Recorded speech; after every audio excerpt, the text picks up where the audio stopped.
ওদের মাটিতে শোয়ায় পাশে মধ্যে ডলাতে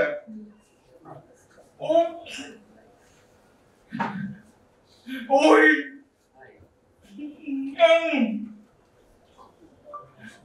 আমি এক সময় চা বাগানের ম্যানেজার ছিলাম, তারপরে জিএম ছিলাম। তারপরে আমি যখন গুম হই তখন আমি নিজস্ব একটা বিজনেস করতেছিলাম উত্তরাতে। তো উত্তরা আমার অফিস থেকে আমি বিকেল সন্ধ্যা 7টার দিকে আমি বের হয়ে মাত্র আমার এক বন্ধু আসছিল জিগাতলা থেকে, ওর সাথে আমি হুন্ডাতে উঠতে যাব। ঠিক ওই মুহূর্তে আমি পরে মহিউদ্দিন ফারুককে আইডেন্টিফাই করছি, কিন্তু আমি কথার সুবিধার্থে বলতেছি মহিউদ্দিন ফারুকই আমার পিছনে হাতের এই জায়গা ধরে ধরে আমাকে বলে যে কোনো কথা বলবা না, কোনো দিকে তাকাবা না, তুমি হাঁটতে থাকো সামনে। আর আমার ওই যে বন্ধু হুন্ডা নিয়ে আসছিল রাইসুল ইসলাম রাজু, ও এখানে উপস্থিত আছে, তাকে বলে যে কোনো কথা বলবে না, আপনারা সরে যান এখান থেকে। এই বলে আমাকে প্রথমে একটা মাইক্রোবাসে উঠায় একটা জায়গা কয়েকটা স্টেজ পরে, আমি একটু সংক্ষেপ করে বলতেছি, আপনারা অনেকক্ষণ ধৈর্য সহকারে আমাদের কথা শুনতেছেন, এই জন্য একটু সংক্ষেপ করে বলতেছি।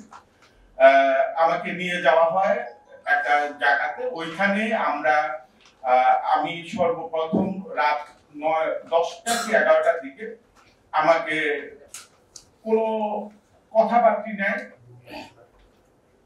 বললো যে তুই কেন ফেসবুকে লেখোস, কেন অনলাইনে লেখোস, প্রেসিডেন্ট থেকে শুরু করে শেখ হাসিনা কেউকে বাদ রাখিস না, সবকিছুর বিরুদ্ধে লেখোস, এই কথাগুলি বলতেছে। আর ওই সময়ে আমাকে প্রচন্ড ভাবে ওদের মাটিতে শোয়ায় পাশে মধ্যে ডলাতে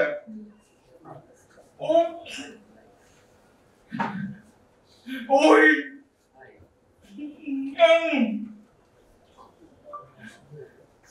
আমাকে 19 দিন ঘুম ডাকছিল। আমি আমার ঘটনাগুলি যখন বলতে চাই আমি টমাটাইট হয়ে যাই।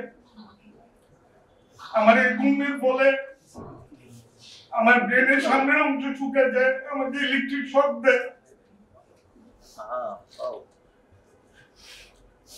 আমি এই রাষ্ট্রকে নিরাপদ রাষ্ট্র চাই, আমরা মহিউদ্দিন ফারুকের বিচার চাই, আমরা চাই বাংলাদেশ সবার জন্য নিরাপদ হোক। একটা লোক লেখার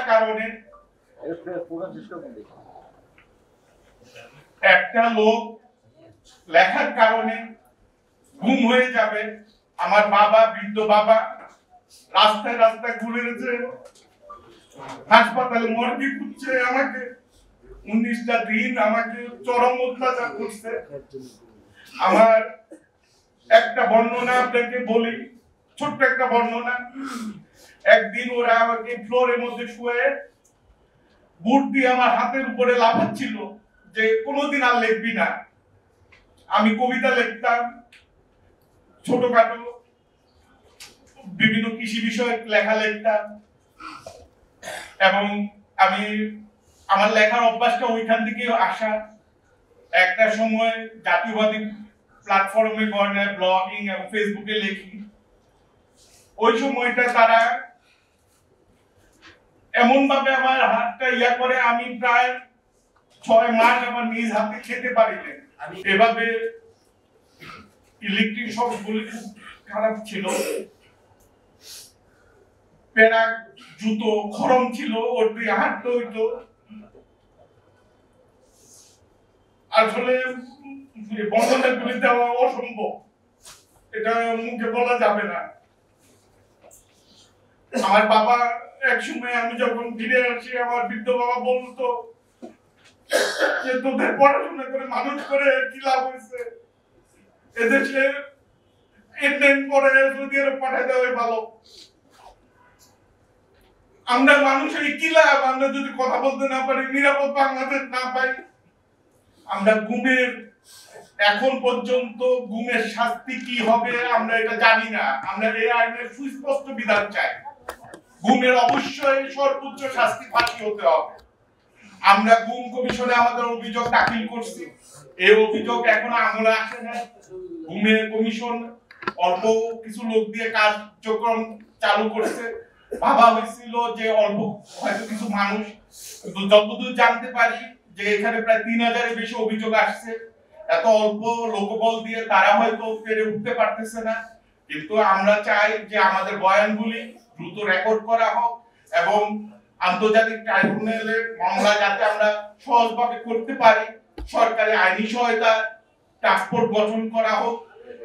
আমরা এই মামলাগুলি করতে গেলে অনেক সময় দেখা যাচ্ছে বিভিন্ন আইনজীবী বা বিভিন্ন পুলিশের মাধ্যমে আমরা যখন করতে যাই মামলা, আমরা তো ধরন বুঝি না মামলা দেখা গেছে গুলি বিভিন্ন খুব হালকা মামলা হয়ে যায়। এজন্য আইনি সহায়তা আমরা চাচ্ছি এবং সেই সাথে আমি মহিউদ্দিন ফারুকী অবশ্যই সর্বোচ্চ শাস্তি বিচার দাবি করতে